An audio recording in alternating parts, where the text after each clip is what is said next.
Hello, I went secondhand book shopping and did a book haul. So I'm going to show you what I got. There is this secondhand bookstore in Canberra, the best bookstore here anyway. It's got so many good things. I went there just to get one or two and ended up with 7. So the first one I got, it's really tattered quality, so it's only $2. It's by Vladimir Nabokov. You'll know him as the author of Lolita. I read Lolita and I thought it was really well written. I actually really like that book. I know it's controversial, but I read it when I was like 18, so I do need to reread it. But yeah, so this is a autobiography by him, I'm pretty sure. And yeah, I just couldn't help but get it because A, it was only $2, B, I've been wanting to read more of his books, and 3, actually, you know what, there's only 2 reasons. And then next, I've never read anything by Irvin Welsh. This one's called Filth, and it just kind of, I picked it up and it kind of seemed like something I would enjoy. It says it contains drug use, perversion, murder, corruption, sexism, racism, law enforcement, and a tapeworm. Those things are right up my alley.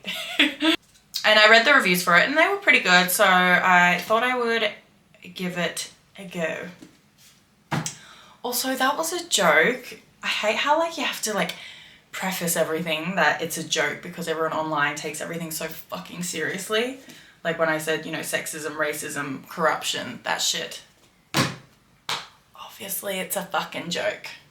Alright, so then I got 2 books by Tom Wolfe. I have read The Electric Kool-Aid Acid Test that he wrote, which is non-fiction, and I really liked it. Love that book.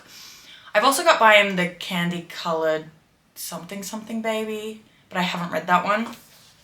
But I saw these ones and read the reviews, and they had really good reviews. Like one of the reviews, I can't remember which book it was, but it was such a good review on Goodreads. It was like, I really hope Tom Wolfe got laid after writing this book. I hope he had hordes of women lining up at his door in lingerie after they read this book. And if he's into men, then I hope he had lines of men in lingerie waiting outside of his door. So I was like, I need to read this book. That review alone sold me. I think it was A Man in Full. But anyway, I don't really have any idea what they're about, so that will be interesting. And then finally, the books I actually went there for. I called the store up yesterday and asked if they had any Chuck Palahniuk books, and they had 4. One of them I already had, which was Beautiful You, so I got him to hold the other 3. Yay! I'm so happy. And hardcovers too. I've never had a Chuck hardcover.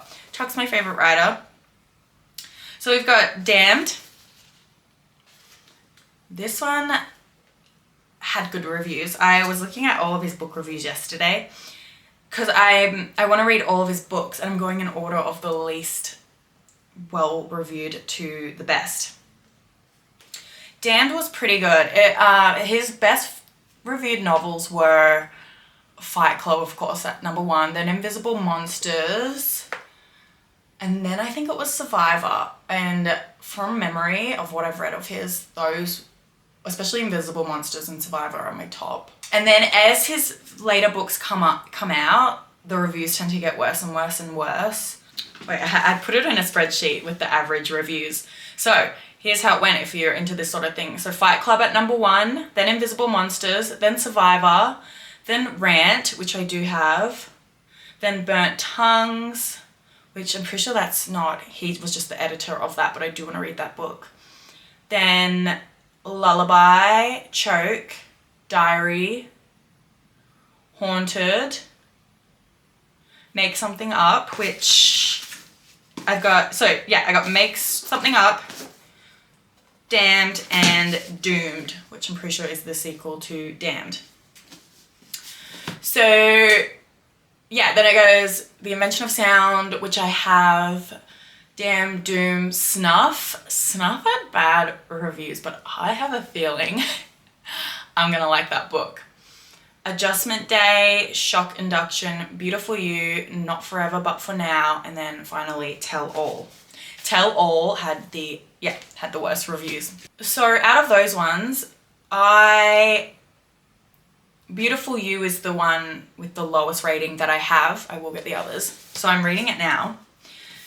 I remember I read it when it came out, so back in 2014, and I thought it was garbage, which was disappointing because I do love Chuck, but sometimes his work can be hit or miss. So I'm rereading it now, and even reading it now, I'm only a few pages in, but it doesn't even feel like it's a Chuck book. Like the writing, because I just finished Survivor, and now I'm reading Beautiful You. So coming from Survivor, which is so well written and is just classic Chuck, everything about it is just his, like, the reason I love his work. And then going to Beautiful You, it's just like, oh my God, the writing is so different.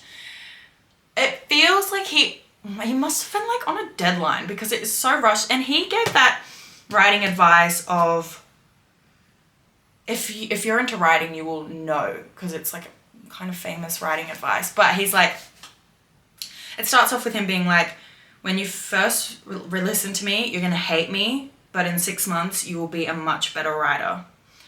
And he talks about how you, of course, show, don't tell. Classic writing advice, obviously not made up by him, but very important. But it seems like he is doing a lot of telling in Beautiful You rather than showing. So it's been disappointing so far. Hopefully it gets a little better. But like I said, I'm going in the order of the worst. So we can only go up from here. Except when I read Tell All and Not Forever But For Now. But for now we can only go up. Anyway, this turned into such a long rant. I was meant to just show my book haul. But anyway, very, very happy with these Chuck finds. The guy even said at the bookstore, he was like, I'm surprised we've got this many Chuck, because normally he just goes off the shelf straight away. So yeah, anyway, cute.